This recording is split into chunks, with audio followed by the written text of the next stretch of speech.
Hello बच्चों, good morning all of you. और कैसे हैं? उम्मीद करता हूँ अच्छे से होंगे। आइए हम लोग शुरू करते हैं आज का क्लास। तो कॉपी पेन निकालिए और हेडिंग लगाइए, रासायनिक अभिक्रियाओं के प्रकार। हम लोग पढ़ रहे हैं चैप्टर नंबर 1, रासायनिक अभिक्रिया एवं समीकरण।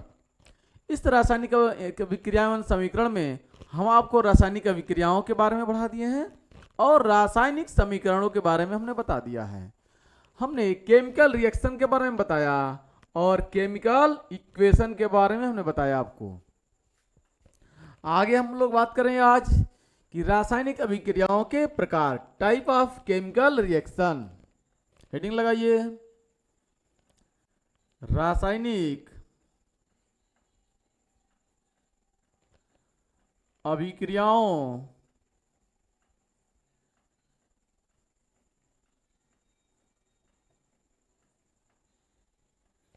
के प्रकार, type of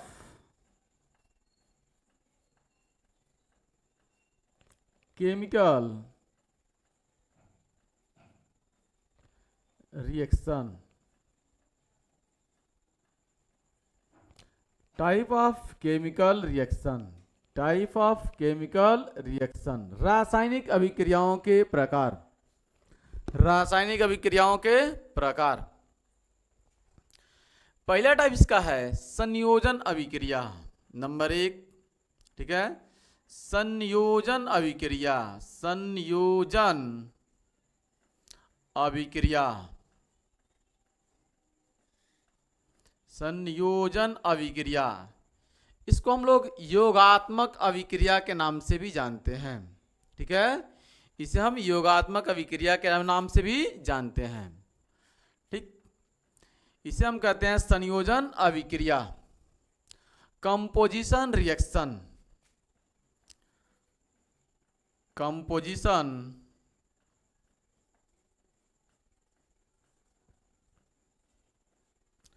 composition reaction, composition reaction. रासायनिक अभिक्रियाओं के प्रकार में आप पहला हेडिंग डालिए, संयोजन अभिक्रिया, कंपोजिशन रिएक्शन। कंपोजिशन का मतलब होता है एक दूसरे को मिलाना, संयोजन का मतलब होता है एक दूसरे को मिलाना, एक दूसरे को मिलाकर कोई नया चीज बनाना। ठीक है, कंपोजिशन यानी संयोजन का मतलब होता है कि दो या दो से अधिक चीजों को मिलाकर कोई एक नया चीज बना दिया जाए, उसे हम कहेंगे संयोजन अभिक्रिया। जैसे खूब अच्छा एग्जाम्पल अगर हम बात करें तो घर पे अगर दाल, चावल, पानी, नमक डालकर सब कुछ मिलाकर, आलू वगैरह मिलाकर, मिर्चा वगैरह मिलाकर, सब कुछ मिलाकर हमने एक नया चीज बना दिया, खिचड़ी, है ना। हमने चावल, दाल, पानी, नमक, ठीक है, मिर्चा वगैरह सब कुछ, आलू वगैरह सब कुछ डाल दिया और एक नया चीज बना दिया, खिचड़ी। तो खिचड़ी क्या, एक नया पदार्थ बन गया। ठीक है, तो इस तरह से जब दो या दो से अधिक चीजों को हम मिलाकर कोई नया चीज बनाएंगे, उसे हम कहेंगे संयोजन अभिक्रिया। तो इसकी परिभाषा में लिखेंगे क्या कि जब दो या दो से अधिक पदार्थों को मिलाकर, दो या दो से अधिक पदार्थों को मिलाकर कोई नया उत्पाद बनाते हैं, कोई नया उत्पाद बनाते हैं, उसे हम कहेंगे संयोजन अभिक्रिया। ठीक है, नया जो उत्पाद बनेगा वह एकल उत्पाद रहेगा। इधर जब मिलाएंगे हम, दो मिला सकते हैं, तीन मिला सकते हैं, चार मिला सकते हैं, दो या दो से अधिक चीजों को हम मिलाकर कोई एक नया चीज बना रहे हैं, उसे हम कह रहे हैं संयोजन अभिक्रिया। परिभाषा लिखें हम, जब दो या दो से अधिक, जब दो या दो से अधिक पदार्थों, अभी पदार्थों में कौन कौन पदार्थ आ सकते हैं, तो हम ब्रैकेट में आप लिख दे रहे हैं, अभिकारक हो सकता है। ठीक है, अभिकारक, हम अभिकारक कह सकते हैं। ठीक है, अभिकारक। हम आपको तत्व भी मिला सकते हैं, 2 या 2 से अधिक तत्व मिला सकते हैं। हम यौगिक भी मिला सकते हैं, 2 या 2 से अधिक यौगिक भी मिला सकते हैं।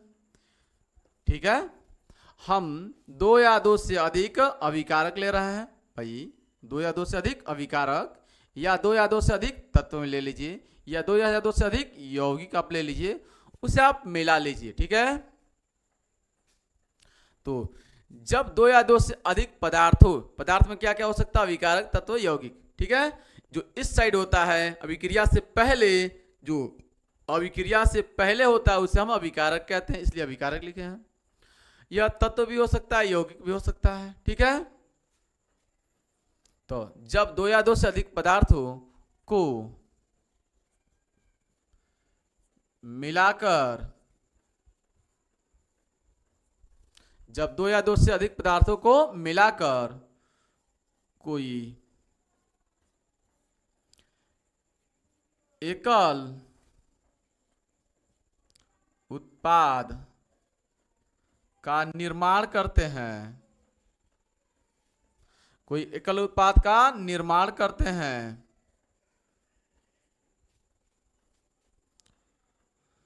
संयोजन अभिक्रिया कहते हैं। ठीक है, उसे हम क्या कहेंगे, संयोजन अभिक्रिया कहते हैं।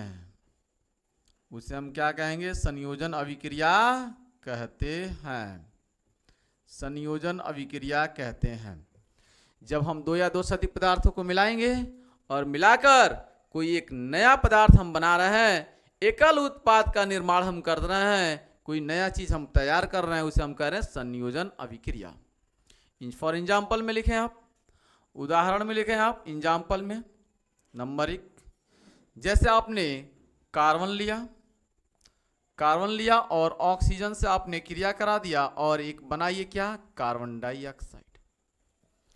तो कार्बन एक तत्व है, ऑक्सीजन एक तत्व है, दोनों को हमने मिलाया है तो एक नया पदार्थ बना, नया उत्पाद बना, कार्बन डाइऑक्साइड। यह अभिकारक है, जब अभिकारकों को मिलाते हैं तो एक उत्पाद का निर्माण हो रहा है, इसे हम कह रहे हैं संयोजन अभिक्रिया। ठीक है, इसे हम कह रहे हैं संयोजन अभिक्रिया। जैसे हमने H2 प्लस O2 को मिलाया, ठीक है, जैसे ही हमने जल को मिलाया तो क्या बना, H2 जल बना। तो यह क्या है, संयोजन अभिक्रिया। यह क्या है, संयोजन अभिक्रिया। बात समझ में आ रही है, यह क्या है, संयोजन अभिक्रिया। जैसे हमने कैल्शियम ऑक्साइड प्लस का जल को मिलाया हमने, देखिए यह हम 2 तत्व लेकर अभी बात किए हैं, ये दोनों तत्व हैं ऑक्सीजन और कार्बन डाइऑक्साइड बना। यह दोनों तत्व हैं, इनको मिलाया को दोनों तत्व हैं हाइड्रोजन और ऑक्सीजन, जल बना, यौगिक बन रहा है, एक एकल उत्पाद का निर्माण हो रहा है। ये कैल्शियम ऑक्साइड यौगिक है, ये जल भी एक यौगिक है। इन दोनों को जब मिलाते हैं, क्योंकि हमने देखा रखा यौगिक भी रहेंगे इसमें, ठीक है, तो फॉर एग्जाम्पल एक यौगिक के लिए ले रहे हैं, ये तत्व का एग्जाम्पल हो जाएगा, ये यौगिक का एग्जाम्पल। कैल्शियम ऑक्साइड और जल को मिलाते हैं, कैल्शियम ऑक्साइड और जल को मिलाएंगे तो क्या बनेगा, कैल्शियम हाइड्रोक्साइड, कैल्शियम हाइड्रोक्साइड। ठीक है, कैल्शियम हाइड्रोक्साइड। तो यह फॉर बेटर एग्जाम्पल के लिए कैल्शियम हाइड्रोक्साइड। ये कौन से उत्पाद हैं, एकल उत्पाद। ये एकल उत्पाद बन रहा है, सिर्फ एकल उत्पाद बन रहा है। ठीक है, एकल उत्पाद का निर्माण हो रहा है। तो इस तरह से जब 2 या 2 से अधिक को मिलाएंगे तो कोई एक चीज बनेगा, उसे हम कहेंगे संयोजन अभिक्रिया। अगर रैंडम कोई लिखें तो हम कह सकते हैं जब ए को बी के साथ मिलाते हैं तो एक नया चीज बनता है सी।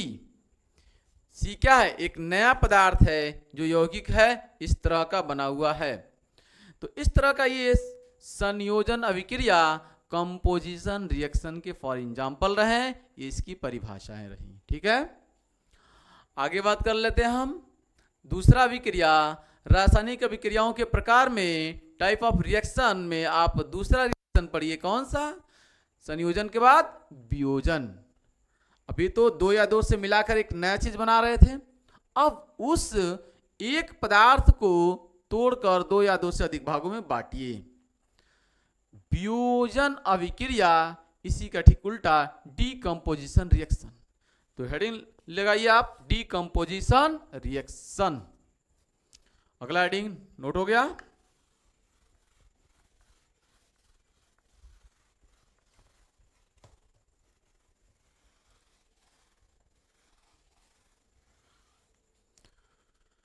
वियोजन, वियोजन जिसको हम दूसरे भाषा में अपघटन भी कहते हैं, अपघटन, अपघटन अभिक्रिया, अभिक्रिया इसको बोलते हैं हम लोग इंग्लिश में decomposition, decomposition, decomposition reaction, decomposition reaction. ठीक है, डीकम्पोजिशन रिएक्शन। वियोजन या अपघटन अभिक्रिया। वियोजन का मतलब होता है टूटना, वियोजन का मतलब होता है टूटना। ठीक है, तो टूटता कोई भी पदार्थ है तो वह किसी न किसी बाह्य कारण से टूटेगा। वैसे तो कोई, वैसे आप डस्टर रखे हुए हैं, क्या ये टूट जाएगा? नहीं, कोई बाह्य कारक आएगा, प्रभाव डालेगा, तभी ये टूटेगा। मार्कर है, वैसे तो टूटेगा नहीं, कोई बाह्य कारक प्रभाव डालेगा तब टूटेगा।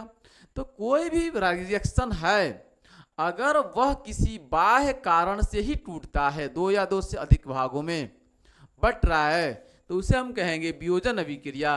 वियोजन का मतलब होता है टूट जाना। अपघटन छोटे छोटे घटकों में टूट जाना, अपघटन छोटे छोटे घटकों में टूट जाना, अपने अवयवीय भागों में टूट जाना, उसे हम कहेंगे वियोजन।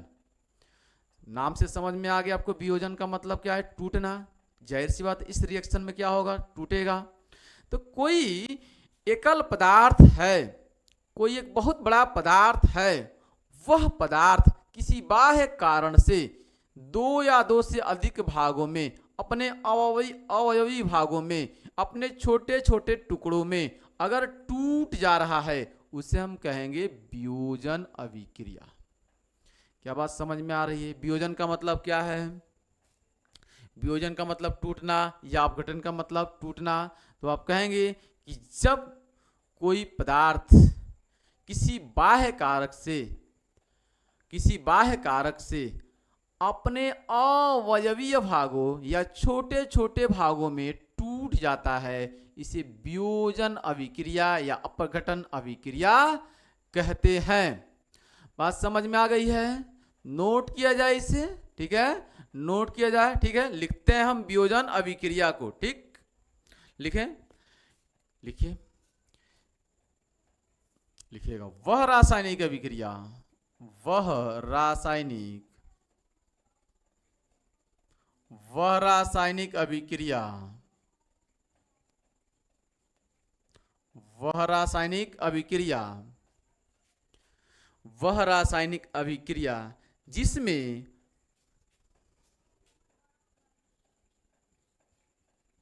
जिसमें कोई यौगिक, कोई यौगिक, ठीक है, किसी बाह्य कारक, किसी बाह्य कारक से अपने अवयवीय भागों, ठीक है, अवयवीय भागों मतलब छोटे छोटे टुकड़ों में, छोटे छोटे भागों में, तो अपने अवयवीय भागों में टूट जाता है, टूट जाता है या वियोजित हो जाता है। ठीक है, वियोजित हो जाता है। वियोजन या अपघटन आप कह सकते हैं, वियोजन या अपघटन, या अपघटन अभिक्रिया कहते हैं, अभिक्रिया कहते हैं। ठीक है, अभिक्रिया कहते हैं। ठीक, यह किसी बाह्य कारण से ही टूटता है। तो ये बाह्य कारक हो सकता है आपके पास कौन कौन? या तो यह ऊष्मा, या तो विद्युत, या तो प्रकाश। यह तीन कारणों से टूटता है।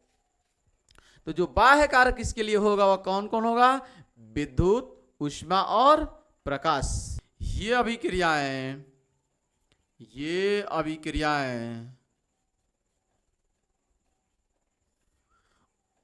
किससे किससे? ऊष्मा,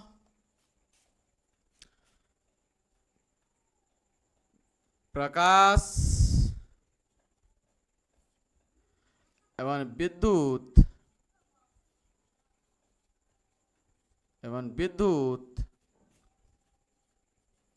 के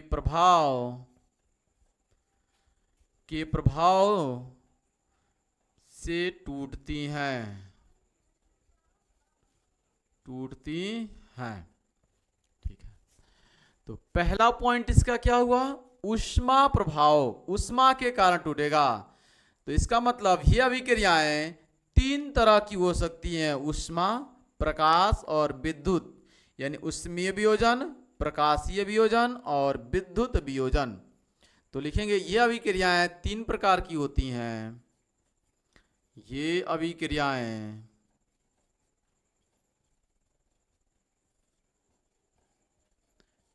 तीन प्रकार की होती हैं। नंबर एक, ऊष्मीय वियोजन। ऊष्मीय वियोजन, ऊष्मीय वियोजन, ऊष्मीय वियोजन। ठीक है, इसको बोलते हैं इंग्लिश में थर्मल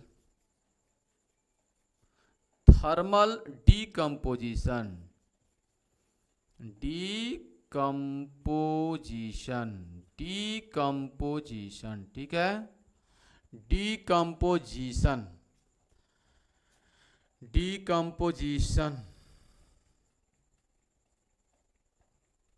तो थर्मल वियोजन में क्या होता है? थर्मल वियोजन में, डीकम्पोजिशन में, वह रासायनिक अभिक्रिया जो ऊष्मा के कारण दो या दो से अधिक भागों में टूट जाती है, उसे हम कहते हैं ऊष्मीय वियोजन। ठीक है, वे अभिक्रियाएं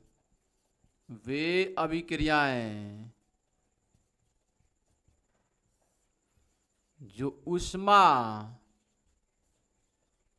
के कारण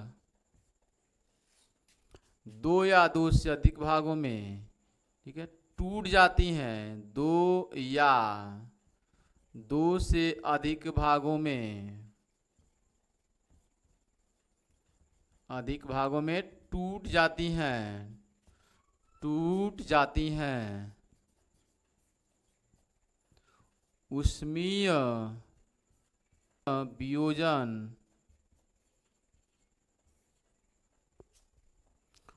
वियोजन कहते हैं।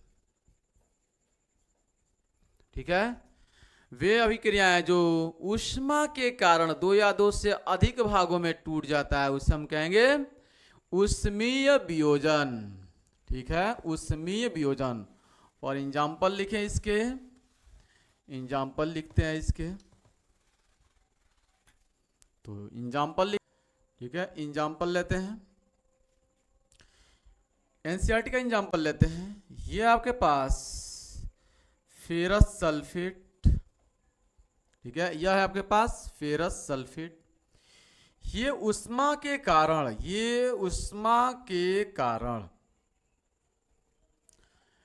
ठीक है, ऊष्मा के कारण अपने छोटे छोटे अवयवीय भागों में टूट जाता है। ठीक है, देखिए फेरस सल्फेट जब टूटता है तो आयरन ऑक्साइड बनता है, सल्फर डाइऑक्साइड बनता है, सल्फर ट्राइऑक्साइड बनता है।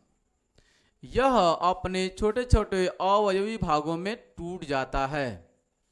ठीक है, इस तरह से पूरा का पूरा ये रिएक्शन होता है। ऐसे बहुत सारे एग्जाम्पल आपको मिलेंगे। दूसरा एग्जाम्पल, ये तो पहला एग्जाम्पल था आपके पास, दूसरा एग्जाम्पल ले लेते हैं। एनसीईआरटी का एग्जाम्पल लेते हैं, कैल्शियम कार्बोनेट लेते हैं। कैल्शियम कार्बोनेट जो बड़ा सा पत्थर होता है जिसे हम चूना पत्थर कहते हैं या संगमरमर कहते हैं, बड़ा सा पत्थर है, उस पर हथौड़ा मारते हैं तो ऊष्मा के कारण टूटेगा। गर्म हो रहा है तो इसे हम कहेंगे ऊष्मा के कारण टूट रहा है। कैल्शियम ऑक्साइड और कार्बन डाइऑक्साइड में ये टूट जाता है। आपके पास एनसीईआरटी का एग्जाम्पल अगर ले तो बोलेंगे lead nitrate. Lead nitrate, lead nitrate होता है। लेड नाइट्रेट भी ऊष्मा के कारण ही टूटता है। ठीक है, लेड नाइट्रेट ऊष्मा के कारण ये टूट जाता है। बहुत ही अच्छा एग्जाम्पल है ये, ऊष्मा के कारण। यह बहुत ही अच्छा एनसीईआरटी का एग्जाम्पल है। भी फॉर बेटर है एग्जाम्पल एनसीईआरटी का, ये भी एनसीईआरटी का एग्जाम्पल है और यह भी एनसीईआरटी का ही एग्जाम्पल है। ठीक है, तो ये टूटता जब है तो लेड ऑक्साइड बनेगा, यहां से लेड ऑक्साइड बनेगा, फिर नाइट्रोजन डाइऑक्साइड बनेगा, नाइट्रोजन डाइऑक्साइड बनेगा, फिर ठीक है नाइट्रोजन डाइऑक्साइड बनेगा और ऑक्सीजन बाहर निकलेगा यहां से, और ऑक्सीजन बाहर निकलेगा यहां से। ठीक है, यहां से ऑक्सीजन बाहर निकलेगा। कितने हो गए, संतुलित है कि नहीं है, बैलेंस है। 3 दूना 6, ठीक है 3 दूना 6, 6 दूना 12, 2 2 दूना 4, 4 2 6 और ये 3, 3 दूना 6। ठीक है, नाइट्रोजन 2, नाइट्रोजन यहाँ पे भी कितने हैं, 2 हैं। लेड कितने हैं, लेड कितना है 2, तो लेड यहाँ पे भी 2 हैं। ठीक है, बैलेंस है। तो ये फॉरबेटल जो एग्जाम्पल है वह सब के सब किसके हैं, ऊष्मीय वियोजन के एग्जाम्पल हैं, ऊष्मीय वियोजन के एग्जाम्पल हैं। ठीक है, दूसरा प्रकाशीय वियोजन लेते हैं हम। दूसरा है प्रकाशीय वियोजन। दूसरा क्या है, प्रकाशीय वियोजन। प्रकाश वियोजन। ठीक, जब रासायनिक अभिक्रियाएं सूर्य के प्रकाश की उपस्थिति में होता है, यानी वे रासायनिक अभिक्रियाएं, वे रासायनिक अभिक्रियाएं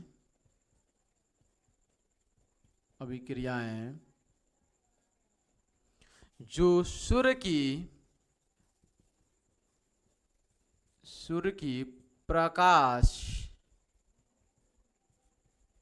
की उपस्थिति में होता है, उपस्थिति में होता है। ठीक है, उसे हम प्रकाशीय वियोजन कहते हैं। ठीक है, प्रकाश वियोजन कहलाता है, प्रकाश वियोजन कहलाता है, उसे हम प्रकाश वियोजन कहते हैं। जैसे सूर्य के प्रकाश में अगर हम बात करें, एनसीईआरटी का एग्जाम्पल है, ये भी सिल्वर क्लोराइड है। सिल्वर क्लोराइड जैसे ही प्रकाश से आप गुजारेंगे, जैसे ही आप प्रकाश से गुजारेंगे इस पर, ठीक है, तो ये सिल्वर क्लोराइड, सिल्वर अलग हो जाएगा और क्लोरीन अलग हो जाएगा। ठीक है, दूसरा एग्जाम्पल सिल्वर क्लोराइड है। ठीक है, सिल्वर क्लोराइड है, सिल्वर आप ब्रोमाइड ले सकते हैं, सिल्वर ब्रोमाइड ले सकते हैं। ये भी आप गुजारेंगे जैसे ही आप प्रकाश की उपस्थिति में आप गुजारेंगे, जैसे ही आप प्रकाश की उपस्थिति में इसे गुजारेंगे तो सिल्वर अलग हो जाएगा, ब्रोमीन अलग हो जाएगा। ठीक है, यह इस तरह से प्रकाश की उपस्थिति में अगर आप गुजारते इसे हैं तो सिल्वर अलग हो जाएगा, क्लोरीन अलग हो जाएगा, यह ब्रोमीन अलग हो जाएगा और सिल्वर अलग हो जाएगा। ठीक है, तो इस तरह से प्रकाश के इस तरह से अभिक्रियाओं को प्रकाशीय वियोजन कहते हैं। ठीक है, 2 हम लिख दे रहे हैं, संतुलन कर दे रहे हैं यहाँ से थोड़ा सा ऐसे, 2 दूना 4 कर दे रहे हैं, 2 यहाँ पे भी लगा दे रहे हैं, 2 यहाँ पे और 2 यहाँ पे। ठीक है, तो ये प्रकाशीय वियोजन हो जाएंगे आपके पास। ठीक, और तीसरा क्या है? विद्युत वियोजन। तीसरा क्या है? विद्युत वियोजन। नोट करें इसे, हम तीसरा लिखते हैं विद्युत वियोजन। तीसरा है आपके पास विद्युत वियोजन। विद्युत वियोजन,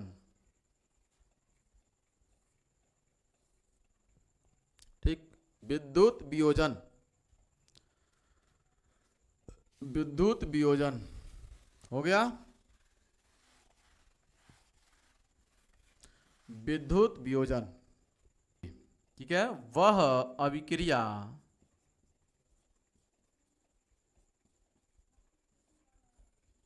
जिसमें यौगिक के जलीय जलीय विलयन, यौगिक क्या जलीय विलयन, जलीय विलयन में क्या क्या हो सकता है? यहाँ पे जल में अम्ल, क्षार, लवण, ठीक है, तीनों हो सकते हैं। अम्ल, क्षार, लवण, इसका दूसरा चैप्टर है ना, पढ़ेंगे उसमें आप। तो जलीय विलयन में क्या हो सकता है? अम्ल, क्षार, लवण तथा गलित अवस्था, तथा गलित अवस्था, ठीक है, तथा विद्युत प्रवाहित करने पर यह दो या दो से अधिक, ठीक है, सरल